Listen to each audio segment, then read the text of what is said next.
Student, welcome to SS biology. बेटे, हम श्वसन तंत्र और पाचन तंत्र के बारे में अध्ययन कर चुके हैं। श्वसन तंत्र में हमने देखा कि जो O2 गैस ली जाती है, CO2 गैस हम एग्जिट करते हैं, और पाचन तंत्र के अंदर जो भोजन लेते हैं ये सरल पदार्थों में परिवर्तित हो जाता है, पाचन तंत्र के अंदर ही अवशोषित हो जाता है।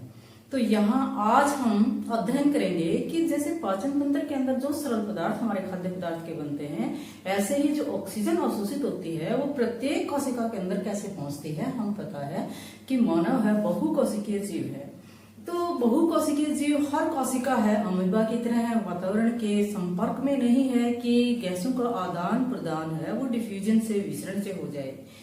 तो आज हम वह तंत्र करेंगे जो हमारे खाद्य पदार्थों को या जो दूसरे इंपॉर्टेंट पदार्थ होते हैं, अपशिष्ट पदार्थों को उत्सर्जन तंत्र में, या ऑक्सीजन और CO2 को फेफड़ों से ऑक्सीजन को लेकर कोशिकाओं में और CO2 को कोशिकाओं से लेकर फेफड़ों तक पहुंचाने का काम करता है, और वह तंत्र है परिवहन तंत्र। तो आज हम अध्ययन करेंगे मानव परिवहन तंत्र।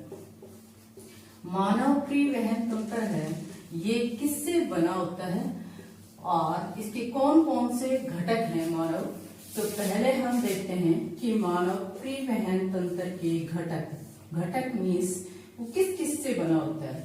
इसमें सबसे पहले आता है हृदय, नंबर 1, नंबर 2 वाहिकाएं, नंबर 3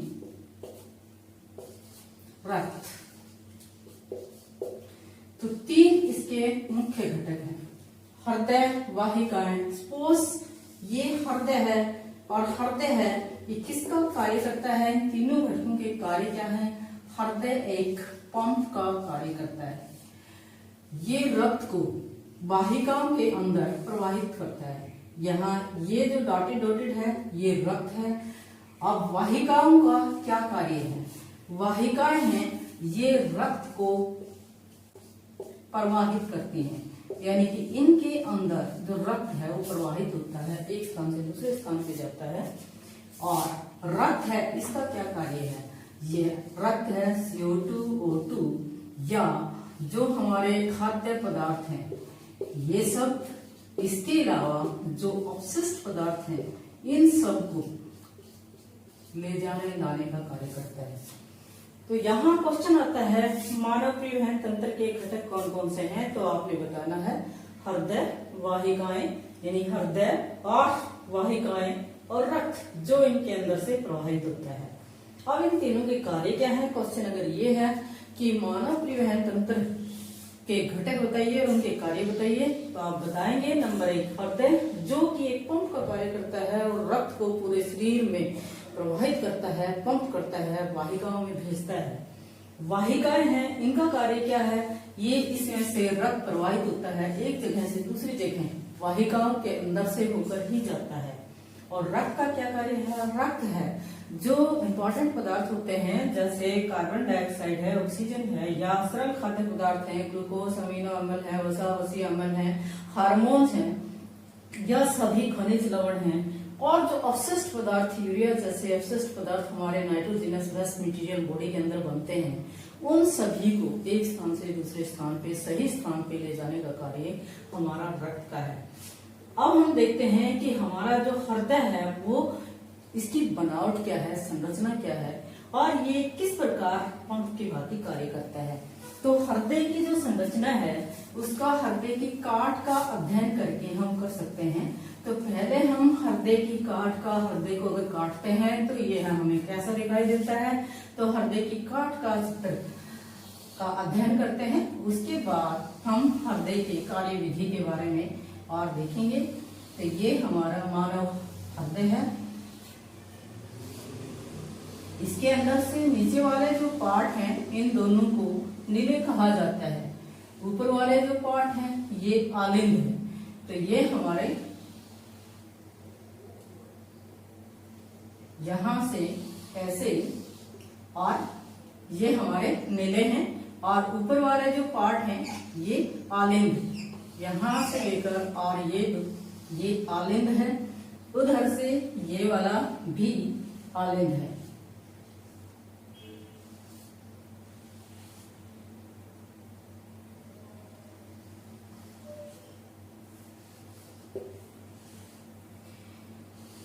जहां से महाध्वनि, ये जो बायां है, ये हृदय का बायां निलय,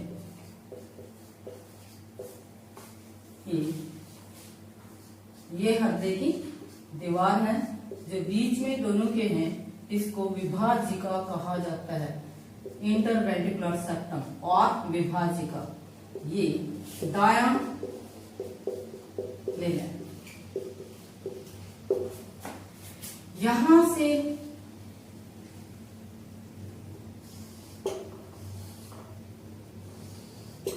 ये दायां आलिंद,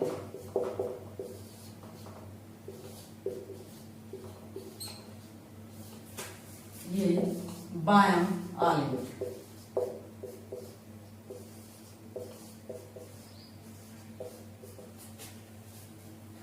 बाएं निलय से और महाध्वनि ऊपर की साइड निकलती है। तो यहाँ ये वाला जो पार्ट है ये महाध्वनि है, और यहाँ जो दायां निलय है इससे फुफ्फुस ध्वनि निकलती है। तो आपने इन दोनों का जो ओरिजिन है ऐसे दिखाना है, यह यानी दाएं निलय के ऊपरी सिरे से आपने फुफ्फुस ध्वनि का ओरिजिन दिखाना है, और जो फुफ्फुस ध्वनि है यहाँ जाकर दो पार्ट में डिवाइड हो जाती है। वैसे दो पार्ट में आपने डिवाइड होते हुए इसको दिखाना है। इसके नीचे से यहाँ ये महाशिरा जो हमारे पूरे शरीर को रुधिर, ये महाशिरा है, इसके ऊपर से ये नीचे से यहां से और ऐसे करके टान होकर, और जो महाशिरा हमारे पूरे शरीर को रुधिर, शुद्ध रुधिर प्रवाहित करती है। तो ये मानेगा कि इसके अंदर भी वॉल होते हैं, ऐसे सेमील्यूनर वॉल कहा जाता है उनको, और ये वॉल है सेमील्यूनर वॉल। यहाँ से ये हमारे जो बाइकस्पिड और ट्राइकस्पिड वॉल है, तो ये वाले ये महाध्वनि है, यहाँ ये डिवाइड होकर दोनों फेफड़ों के अंदर चली जाती है, फुफ्फुस ध्वनि, ये फुफ्फुस ध्वनि है। तो अब ये देखिएगा, ये वाली जो है इसको हम, ये है ये फुफ्फुस ध्वनि, ये दो पार्ट में डिवाइड हो गई है, जो कि एक बाएं फेफड़े में जाती है, एक दाएं फेफड़े में जाती है, और ये हमारी महाध्वनि है, और ये फुफ्फुस ध्वनि यहाँ पे दो पार्ट में डिवाइड हो चुकी है। ये हमारा जो मानव का बायां आलिंद है, और ये है फुफ्फुस शिराएं जो लेफ्ट पार्ट से, जो राइट पार्ट से आते हैं, यानी कि बाएं भाग से आते हैं, राइट से आते हैं, ये हैं बाएं शिराएं, फुफ्फुस शिराएं, ये फुफ्फुस।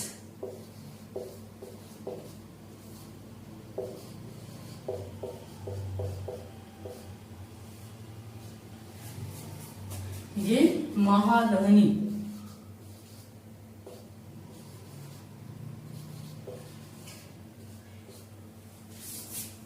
फुफ्फुस ध्वनि,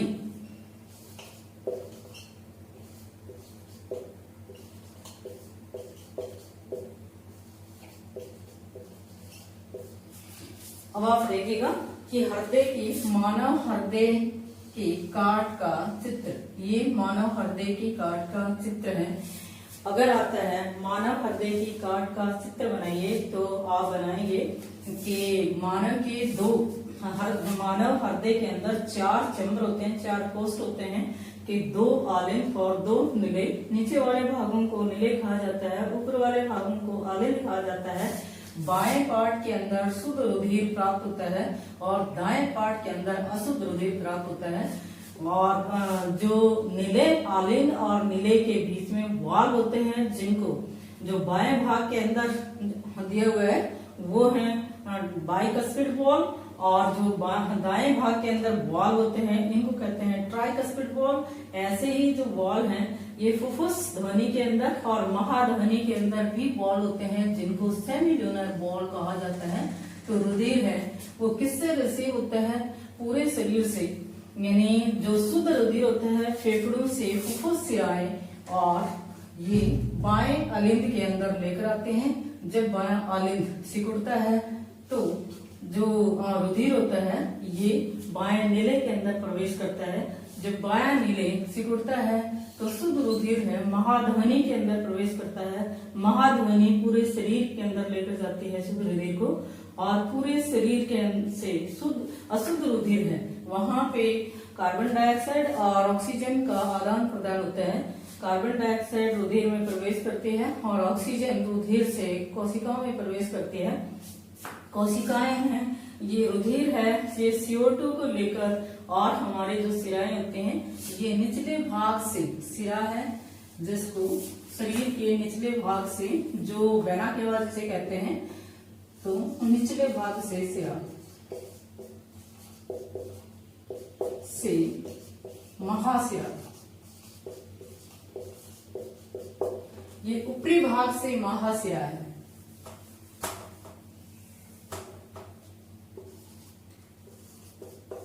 शरीर के ऊपरी भाग से महाशिरा। तो ये है हमारा हृदय का चित्र, काठ का चित्र। अब हम करते हैं कि मानव हृदय पंप की तरह कार्य कैसे करता है, कि कैसे पंपिंग करता है, जो रुधिर है वो कौन से भाग से और पूरे शरीर के अंदर शुद्ध रुधिर जाता है, कौन से भाग से अशुद्ध रुधिर पूरे शरीर के अंदर जाता है। अब हम करते हैं कि कार्बन डाइऑक्साइड और ऑक्सीजन का परिवहन हमारा जो रुधिर है वो कैसे करता है, कहाँ से कार्बन डाइऑक्साइड यानी V ऑक्सीकृत रुधिर है वो हृदय के अंदर आता है, और कहाँ से ऑक्सीकृत रुधिर है ये हृदय के अंदर आता है। तो हृदय आपने देखा है अभी 4 चैम्बर हृदय के अंदर होते हैं, 2 नीले और 2 आलिंद। मान लीजिएगा ये हमारा नीचे वाले जो आलिंद वाला हिस्सा है, नीचे वाला नीले वाला हिस्सा है, ये आलिंद वाला हिस्सा है यहाँ से, और जो बायां भाग है इससे आपने दिखानी है महाध्वनि। ये महाध्वनि है। अभी आपने पढ़ा था कि महाध्वनि शुद्ध रुधिर को लेकर पूरे शरीर के अंदर जाती है। तो ये शुद्ध रुधिर आता कहां से है, यहां आपने दिखानी है सिरा, फुफ्फुस सिरा। फुफ्फुस सिरा है, ये ऑक्सीकृत रुधिर है उसको लेकर आती है। वो कहां से लेकर आती है, ये ऑक्सीकृत रुधिर कहां होता है, फेफड़ों के अंदर। तो अगर हम यहाँ थोड़ा सा ब्रॉड दिखाते हैं और इसको हम फेफड़े मान लेते हैं, तो ये फेफड़े हैं हमारे, मान लीजिएगा ये फेफड़े हैं जो हमारे रुधिर को शुद्ध करते हैं। और शुद्ध रुधिर है ये फेफड़ों से फुफ्फुस सिरा के द्वारा और जो हमारा बायां नीले है उसके अंदर आ जाता है। बायां आलिंद, नॉट नीले, सॉरी, बायां आलिंद, बायां नीले। बाएं आलिंद जब सिकुड़ता है तो रुधिर है ये किसके अंदर आ जाएगा, बाएं नीले के अंदर। और बायां नीले सिकुड़ता है तो महाशिरा के द्वारा जो रुधिर है ये पूरे शरीर के अंदर चला जाता है। पूरे शरीर के अंदर मान लीजिएगा ये हमारा, इसको हम मानते हैं कि ये हमारा शरीर है, नीचे ब्रॉड करके इसको हम यहाँ दिखाते हैं कि ये हमारा शरीर है। और शरीर के अंदर कोशिकाओं को शुद्ध रुधिर, यानी ये जो रुधिर जा रहा है ये रुधिर है ऑक्सीकृत रुधिर। ऑक्सीकृत रुधिर या ऑक्सीजनित शब्द दे सकते हैं आप इसे, ऑक्सीजनित रक्त। ऑक्सीजनित रक्त में जिस रक्त के अंदर O2 की क्वांटिटी अधिक होती है, यहाँ पे ऑक्सीजन और कार्बन डाइऑक्साइड का आदान प्रदान होता है, यानी ऑक्सीजन जो रक्त के अंदर होती है ये हमारी कोशिकाओं में चली जाती है, और कार्बन डाइऑक्साइड जो हमारी कोशिकाओं में अधिक मात्रा में होती है वो कार्बन डाइऑक्साइड रक्त के अंदर आ जाती है, और ये अब रुधिर जो है ये विऑक्सीकृत हो जाता है, यानी बिना ऑक्सीजन के विऑक्सीजनित विऑक्सीजनित रक्त मीन्स जिस रक्त के अंदर CO2 की क्वांटिटी अधिक है, CO2 की मात्रा अधिक है, ये विऑक्सीजनित रुधिर है। इसको जो सिराएं हैं ये यानी वेना केवा है, superior vena cava, inferior vena cava के नीचे वाले हिस्से से जो कार्बन डाइऑक्साइड युक्त रुधिर को लेकर आती है, ऊपर वाले हिस्से से कार्बन डाइऑक्साइड रुधिर को लेकर आती है, और ये जो विऑक्सीजनित रुधिर है इसको प्राप्त करता है हमारा दायां आलिंद। दाएं आलिंद के अंदर रुधिर प्रवेश करता है। कौन सा रुधिर? विऑक्सीकृत रुधिर।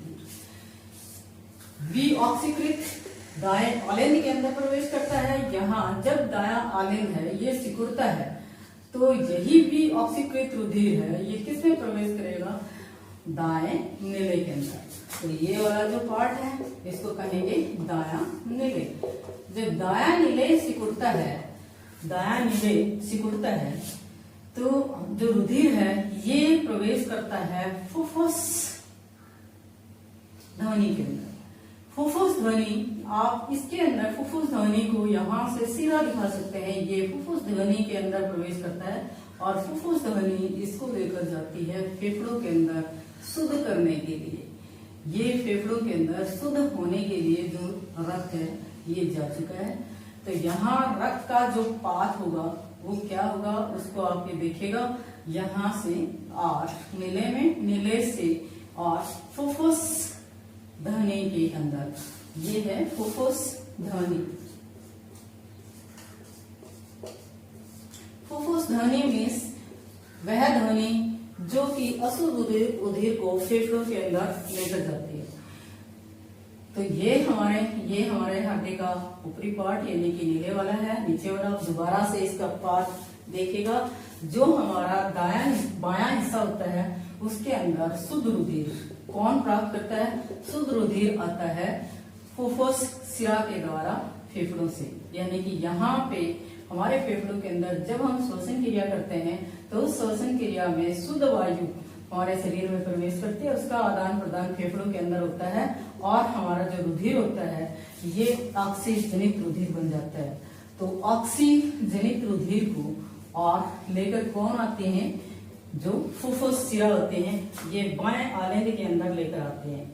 अब जब बायां आलिंद सिकुड़ता है तो जो बाइकस्पिड वॉल होते हैं, ट्राइकस्पिड वॉल होते हैं, ये खुल जाते हैं, यानी कि कस्पिड है। राइट पार्ट के अंदर जो होते हैं ये होते हैं ट्राइकस्पिड और लेफ्ट पार्ट के अंदर होते हैं जो बाइकस्पिड वॉल होते हैं। तो यहाँ बाइकस्पिड वॉल मिलेंगे, बाइकस्पिड वॉल है वो खुल जाते हैं और जो रुधिर होता है ये बाएं आलिंद से और बाएं नीले में प्रवेश कर जाता है।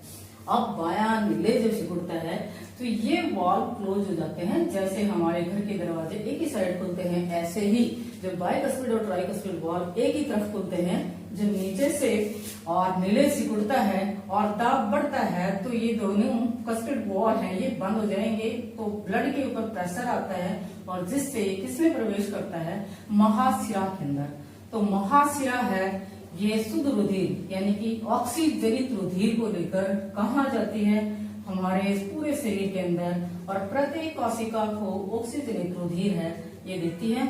और कोशिकाओं के अंदर जब भोजन का ऑक्सीकरण होता है तो वहां पे कार्बन डाइऑक्साइड होती है। ये कार्बन डाइऑक्साइड की क्वांटिटी ज्यादा होती है वहां, यानी O2 और CO2 का आदान प्रदान होता है। मीन्स O2 है ये ब्लड से रुधिर से कोशिकाओं के अंदर प्रवेश कर जाती है और कोशिकाओं से CO2 है ये रुधिर के अंदर प्रवेश कर जाती है, जिससे रुधिर जो होता है ये विऑक्सीजनित हो जाता है, यानी कि उसमें कार्बन डाइऑक्साइड की मात्रा अधिक हो जाती है। ये कार्बन डाइऑक्साइड यानी कि अशुद्ध रुधिर, विऑक्सीजनित रुधिर ये सिराओं के द्वारा कौन सी शिरा, महाशिरा के द्वारा ऊपर और नीचे से, जिनको स्पिरिल वेना के बाद भी कहा जाता है।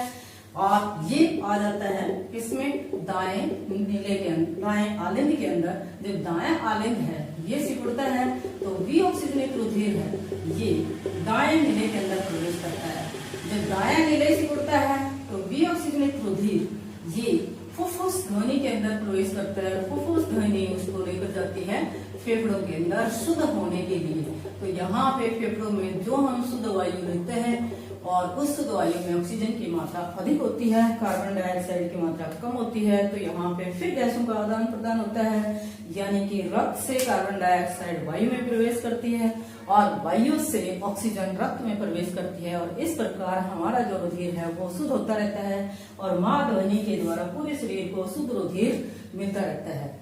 तो कई बार इससे क्वेश्चन आता है कि कार्बन डाइऑक्साइड और O2 का परिवहन शरीर के अंदर, मानव शरीर के अंदर कैसे होता है, तब भी आपने यही देना है कि ऑक्सीजन युक्त रुधिर महाशिरा के द्वारा पूरे शरीर के अंदर सप्लाई किया जाता है और वहां पे गैसों का आदान प्रदान होता है और कार्बन डाइऑक्साइड वाला रुधिर शरीर से एकत्रित कर लिया जाता है ये दाएं भाग के अंदर और यहाँ से महाध्वनि के द्वारा फेफड़ों के अंदर ले जाया जाता है, वहां शुद्ध किया जाता है।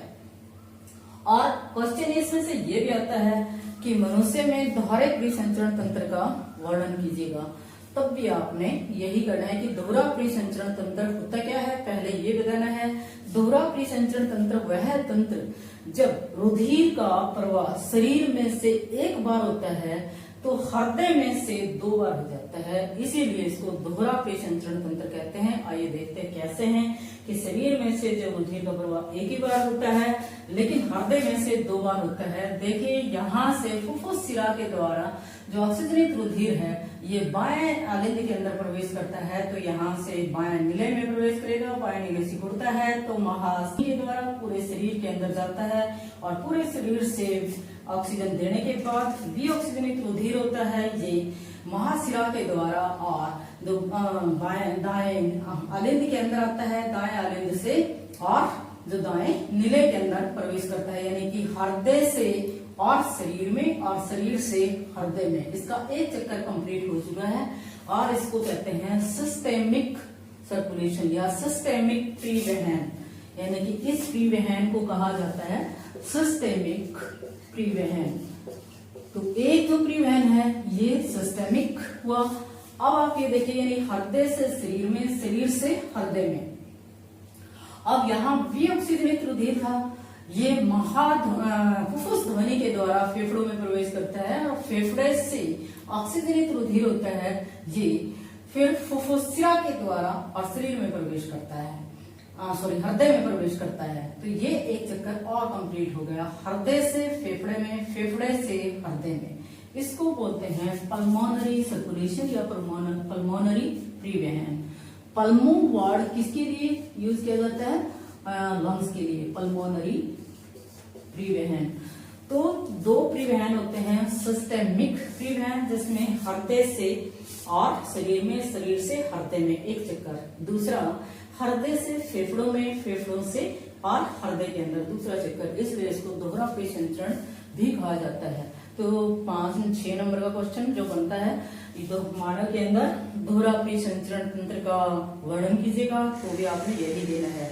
या मानव के अंदर ऑक्सीजन और कार्बन डाइऑक्साइड का परिवहन कैसे होता है, तब भी आपने ऐसे देना है। या कि मानव के अंदर शुद्ध और अशुद्ध रुधिर का परिवहन कैसे होता है, कि कौन सा भाग में शुद्ध रुधिर होता है, कौन से भाग में अशुद्ध रुधिर होता है, तब भी आपने यही देना है।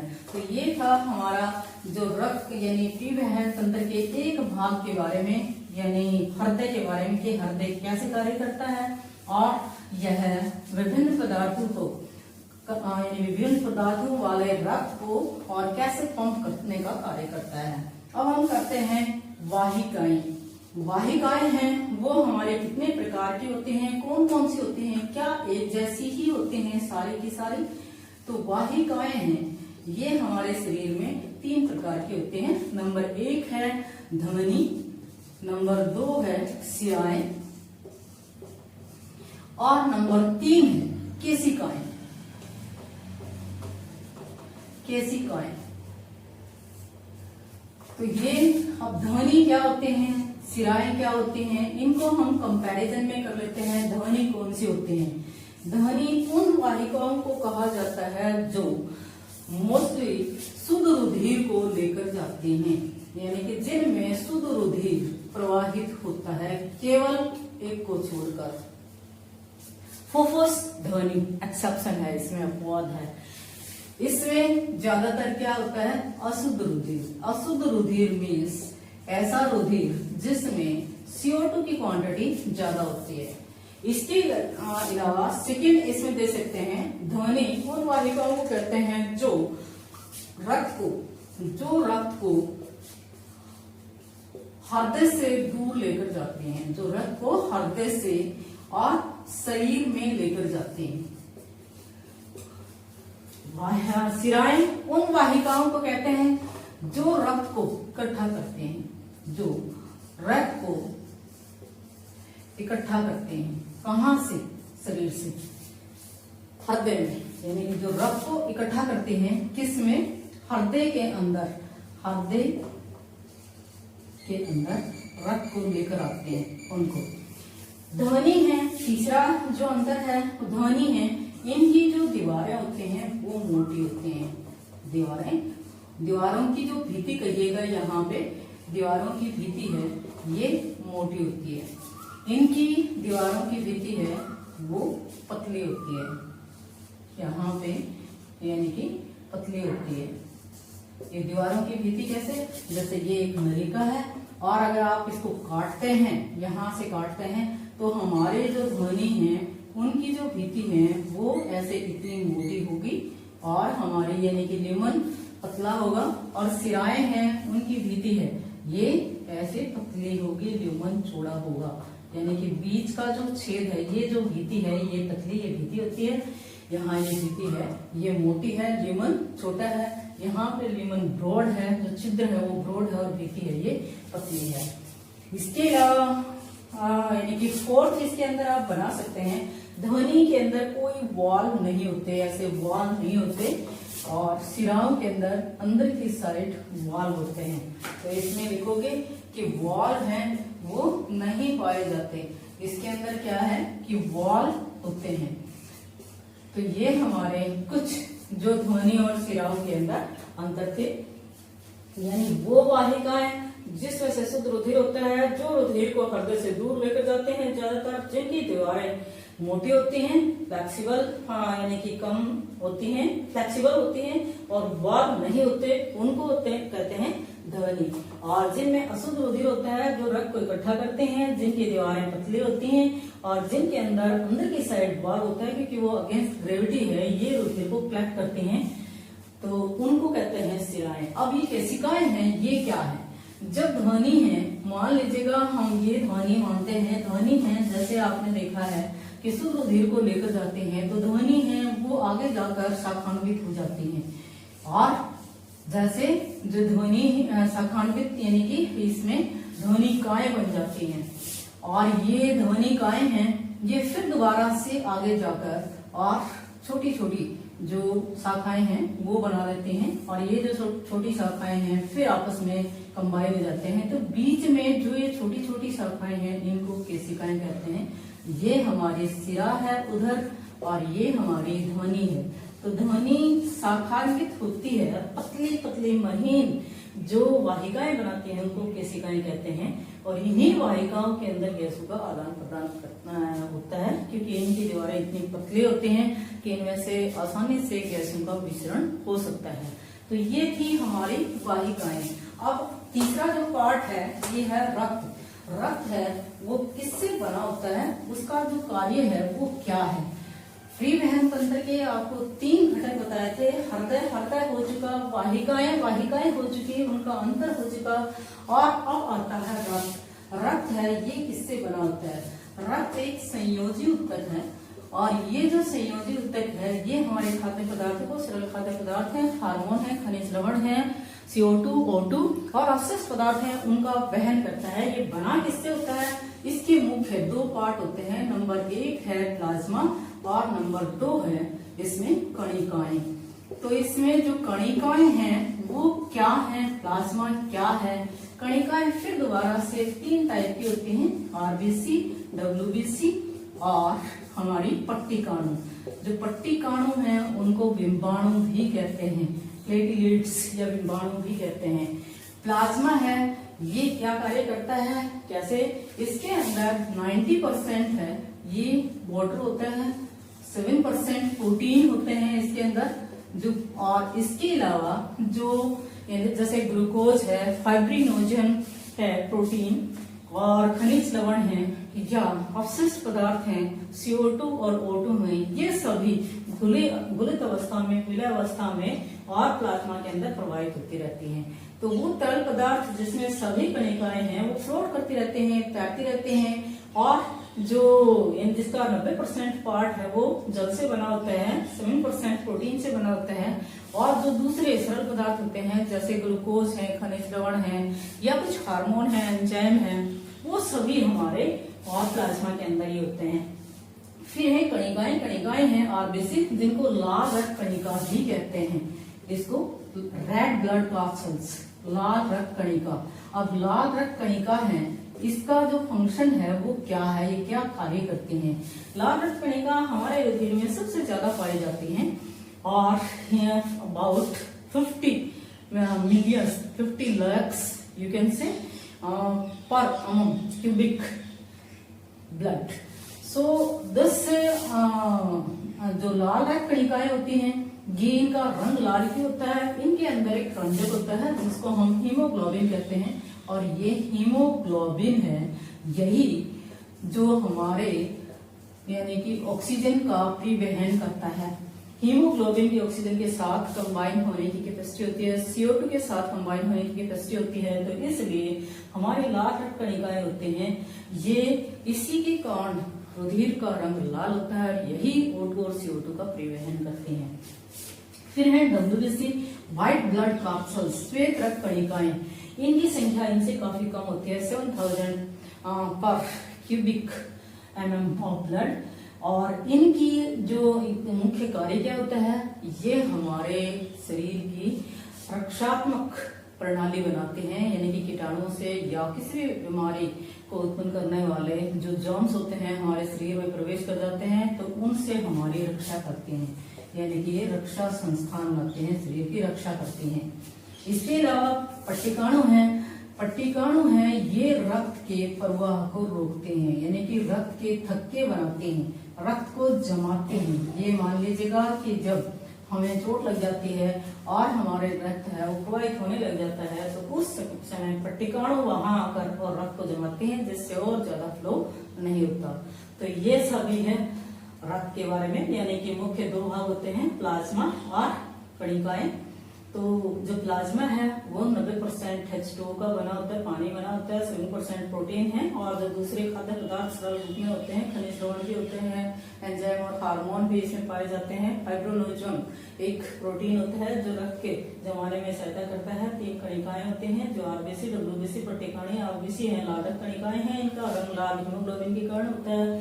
हीमोग्लोबिन ही है O2 और CO2 का प्रवाह करता है, और जो डब्ल्यूबीसी है ये हमारा रक्षा संस्थान